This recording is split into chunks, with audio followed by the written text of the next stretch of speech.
যাকে আল্লাহ তাআলা হেদায়েত দান করেন সেই হেদায়েত প্রাপ্ত হয়, এবং যাকে আল্লাহ বিপদগামী করেন আপনি তার জন্য আল্লাহ ছাড়া কোনো রক্ষাকারীদেরকে পাবেন না, এবং কিয়ামতের দিন তাদেরকে মুখমণ্ডলের উপরে ভর করে এবং বধির, বোবা, অন্ধ অবস্থায় তুলব।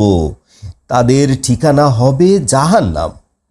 যখনই আগুন নিষ্প্রাভ হবে, নিভু নিভু হবে, তখনই আমি উহার প্রজ্বলন বাড়িয়ে দেব।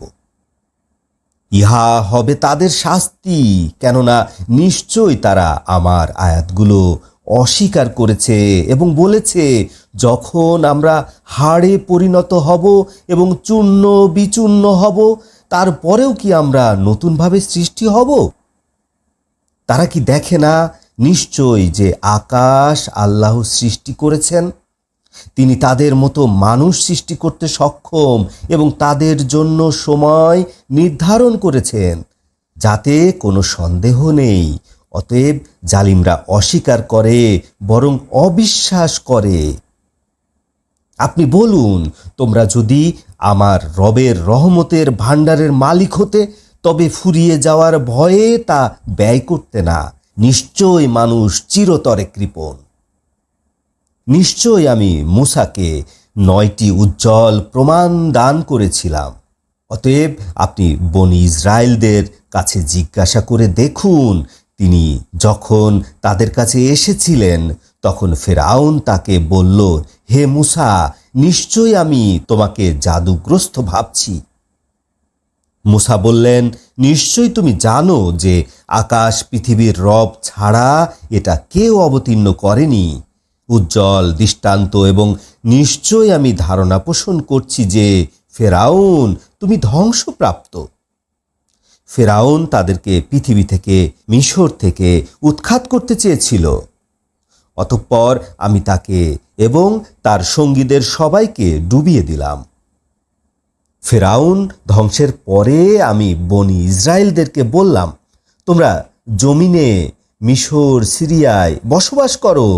যখন পরকালের প্রতিশ্রুতি এসে উপস্থিত হবে, তখন তোমাদের সকলকে একত্রিত করে তুলব।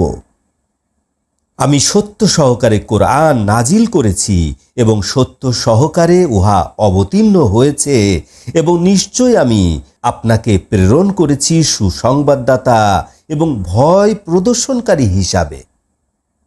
এবং কোরআন আমি খণ্ড খণ্ড করে অবতীর্ণ করেছি, যাতে করে আপনি থেমে থেমে মানুষের উপরে পাঠ করতে পারেন, এবং আমি উহা অবতীর্ণ করেছি যথাযথভাবে। আপনি বলে দিন, তোমরা এই কোরআনের প্রতি ঈমান আনো আর নাই আনো, নিশ্চয় ইতিপূর্বে যাদেরকে জ্ঞান দান করা হয়েছে তাদের উপরে যখন উহা পাঠ করা হয়, তখন তারা অবনত মস্তিষ্কে সেজদায় লুটিয়ে পড়ে এবং তারা বলে, হে আমাদের রব, আপনার পবিত্রতা, হে আমাদের রব, আপনার প্রতিশ্রুতি অবশ্যই বাস্তবায়িত হবে। এবং তারা অবনত মস্তিষ্কে সেজদায় লুটিয়ে পড়ে, কাঁদে, এবং তাদের নম্রতা আরও বৃদ্ধি পায়। আপনি বলুন, তোমরা আল্লাহকে ডাকো অথবা রহমানকে ডাকো। তোমরা যে নামে ডাকো ডাকতে পারো, তার অনেকগুলি সুন্দর সুন্দর নাম আছে। তুমি নামাজে স্বর উঁচু করো না এবং নিচুও করো না, বরং দুইয়ের মধ্যম পন্থা অবলম্বন করো।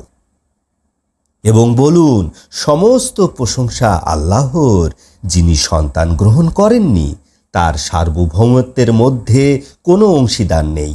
দুর্বলতার কারণে তিনি কোনো অভিভাবক গ্রহণ করেননি। আপনি তার যথাযথ মহত্ব ঘোষণা করুন। আলহামদুলিল্লাহ রাব্বিল আলামিন।